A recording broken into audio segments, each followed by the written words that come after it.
Աստված օգնական Հայր Սուրբ այսպես համայնքում առաջին պատարագին մասնակցեցիք, նախ այս իրավիճակում այսպիսի հանձնառություն վերցնել, ինչ է ձեզ համար։ Կարծում խաչի ճանապարհ, որից չուզեցի հրաժարվել։ Ճանապարհ, որը շոտ է դժվար է, գիտեք, ատելության ինչպիսի մթնոլորտ է քարոզվում, հատկապես բարձր տեղերից իշխանական միջամտություններ մեր քահանաներին ցավում են, բայց թաքնված սպառնում են, կանչում են քաղաքային իշխանությունները անիմաստ խոսելու իբր։ Տեսանք, որ ձեր երբեմնի ծառայեկից եղբորը թույլ չեն տալիս պաշտոնը այսպես ազատել, թեև արդեն վեհափառ Հայրապետի կողմից կա համապատասխան հայտարարություն եւ ընդունված որոշում, Փաշինյանն անձամբ որոշել է, որ դա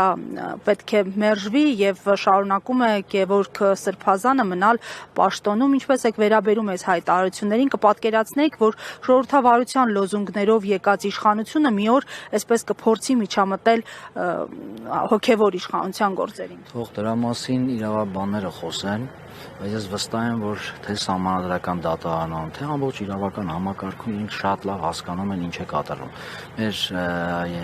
սահմանադրության առաջին հոդվածը, հատկապես իրավականի հատվածով չի գործում այսօր։ Իսկ սա հղի է վտանգներով։ Պատահական չի, որ սահմանադրական հայրերը, երբ որ հաստատել են ինքնիշխան ժողովրդավար սոցիալականների իրավական, դրանք նույն հարթությունում են գտնվում, մեկը մյուսից լծովծված են։ Եթե դու իրավական հատվածը հանում ես, քո ինքնիշխանությունն էլ ես թույլատնելու, ժողովրդավարության մասին ընդհանրապես այլևս խոսք չկա, հասկանու՞մ եք, սոցիալական առումով նույնպես։ Ինչ վերաբերում է մյուս հատվածին վեհափառ Հայրապետի տնօրինությունները ընդունելու կամ չընդունելու։ Վեհափառ Հայրապետը օրինական ամենայն հայոց կաթողիկոսն է, լուսավորչի գահակալը, աթոռի գահակալը եւ եպիսկոպոսական դասի մեծամասնությունը, քահանայից դասի ջախջախիչ մեծամասնությունը ընդունում են եւ մեր բոլոր համայնքները եկեղեցիների մեծամասնությունը դա ընդունում են, փոքրամասնությունը ուզում է ուժով, զորբայությամբ գահ գրավել, իշխանություն յուրացնել։ Դա է ամբողջ այս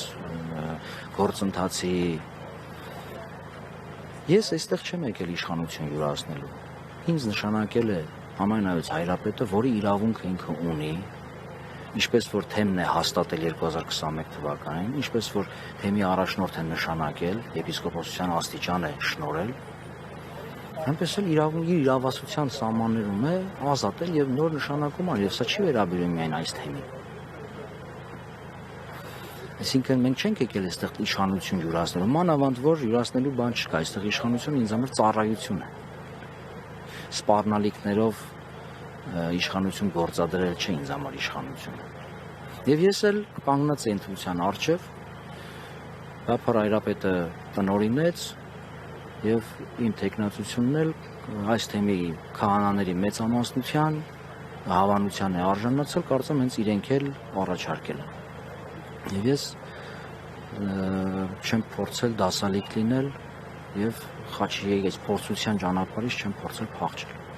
Այսօր հաջակցություն ձեր նախկին ծառայեկից եղբոր Գևորգ Սրբազանի, Փաշինյանն անձամբ իր թիմով, գիտենք դա շրջիկ խումբ կա նաև աջակցող իրեն, մասնակցել է Մասիսի Սուրբ Թադեոս եկեղեցում պատարագի, նախ մի փոքրիկ ճշտում հստակեցում Սուրբ Թադեոս եկեղեցին հանդիսանում է արդյոք առաջնորդանիստ եկեղեցի, ես գիտեմ, որ 2015-ին վեհափառ Հայրապետ նոծել է այդ եկեղեցին, բայց հիմա առաջնորդանիստ է թե ոչ, եւ եթե ունենալով նախադեպ Տեր այսպես նախկին Արամի Ստեփան Ասատրյանի, որն ինքնիրավչություն է կարծեկանում եւ դուրս չի գալիս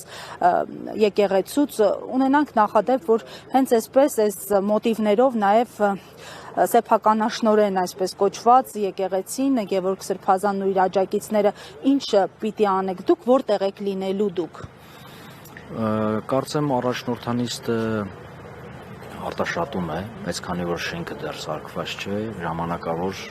Մասիսի Սուրբ Թադեոս եկեղեցում է առաջնորդանիստը։ Ես առայժմ կշրջեմ թեմում, քահանաների հետ կհանդիպեմ եկեղեցական համայնքներին, կհասկանամ, այստեղ ժողովրդի մեր հավատացյալների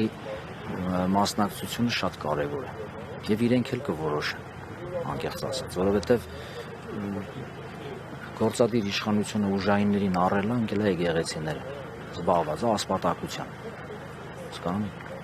եկեղեցին ուժային կառույց չէ, որ դիմադարձի։ Հետևաբար մեր եկեղեցու հավատացյալները իրենց խոսքը կասեն։ Այսուք եւ վերջում ամփոփելով թեզեր են տարածվում, որ Փաշինյանի մեկնարկած այսպես բարենորոգչական արշավն ամենևին եկեղեցու դեմ չէ, այլ որոշ հոգեվորականների կահակալ առաջնորդի այսպես գլխավորությամբ, սա օբյեկտիվ թեզ է եւ տեսանք, որ Փաշինյանը, որ մի ժամանակ հայտարարում էր, որ ինքը գործում է որպես ընդհանրապես եկեղեցու հետևորդ, արդեն թուղթ է ստորագրում հենց ի պաշտոն է։ Ինչպես է գնահատում այդ հանգամանքը։ Ես այս հարցին կպատասխանեմ հետեւյալ պատկերով։ Այսօր Մասիսում Սուրբ Պատարագի մատուցմանը, քանի որ չեր հնչելու վեհապար հայրապետի անունի հիշատակությունների մեջ, դպիրները փոքր բոյկոտել են։ Իրենք դրանով պատասխանում են այս հարցին, որ ամբողջը արշավը եկեղեցու դեմ։ Չեք հավատում, գնացեք այդ փոքրիկներին, երեխաներին խոսեցրեք, իրենք կասեն, իրենք ավելի լավ են հասկանում։ Ամեն դեպքում երեխաները չեն լռում։ Կգա ժամանակ քարերն էլ չեն լռի, կաղաղակ են։